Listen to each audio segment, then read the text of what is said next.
Magandang araw sa inyong lahat. Narito ang pinakabagong weather update ngayong araw, December 10, 2024, Tuesday. Alamin natin ang mga lugar na posibleng maapektuhan ng ITCZ at shearline na magdadala ng mga pag-ulan. At tingnan din natin ang development sa low pressure area na maaaring mabuo sa susunod na linggo. Para lagi kang updated sa lagay ng panahon, huwag kalimutang mag-subscribe dito sa channel. Ngayong araw, tatlong weather systems pa rin ang nakakaapekto sa ating bansa. Una, ang Intertropical Convergence Zone o ITCZ na nagdadala ng pag-ulan sa Western Mindanao at Palawan. Pangalawa, ang shear line na nagdudulot ng pag-ulan sa silangang bahagi ng Central at Southern Luzon. Pangatlo, ang Northeast Monsoon o Amihan na nagdadala ng malamig na hangin at mahinang ulan sa Northern Luzon at natitirang bahagi ng Central Luzon, kaya't asahan natin ang magkakaibang lagay ng panahon sa bawat rehiyon. Sa Metro Manila, Calabarzon, Bicol Region, Marinduque, Oriental Mindoro, Bulacan at Aurora, magiging maulap ang kalangitan na may mga pag-ulan at isolated thunderstorms dulot ng shearline. Posible ang flash floods o landslides dulot ng katamtaman hanggang sa malalakas na ulan, kaya't mag-ingat, lalo na sa mga flood-prone areas. Sa Zamboanga del Norte at Palawan, maulap din ang kalangitan na may mga pag-ulan at thunderstorms dulot ng ITCZ. Sa Cagayan Valley, Apayao, Kalinga,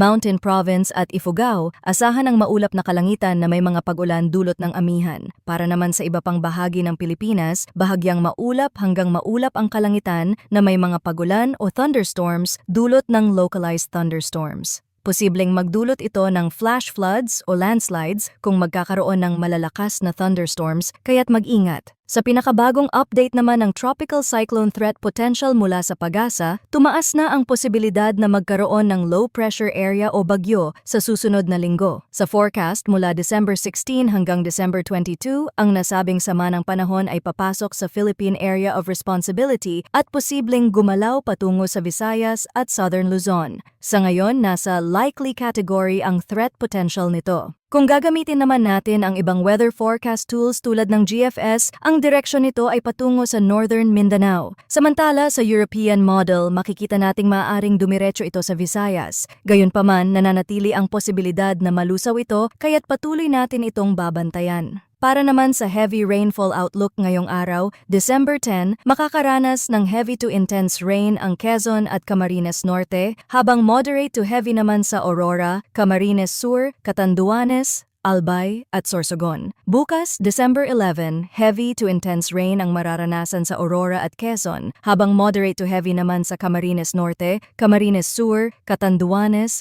Dinagat Islands, Surigao del Norte, Surigao del Sur, Davao Oriental, Zamboanga del Norte, at Zamboanga Sibugay. Sa Thursday, December 12, moderate to heavy rainfall naman ang posibleng maranasan sa Cagayan, Isabela, Aurora, Quezon, Dinagat Islands, Surigao del Norte, Surigao del Sur at Davao Oriental. Ang mga lugar na nasa bulubunduking bahagi ay posibleng makaranas ng mas mataas na antas ng ulan. Ang epekto nito ay maaring lumala kung may naunang pagbaha o matinding pag-ulan nitong mga nakaraang araw. Ang panahon ay mabilis magbago, kaya't manatiling updated sa mga susunod na ulat dito sa channel para sa pinakabagong balita tungkol sa lagay ng panahon. Salamat sa inyong pagtutok, stay safe mga kababayan.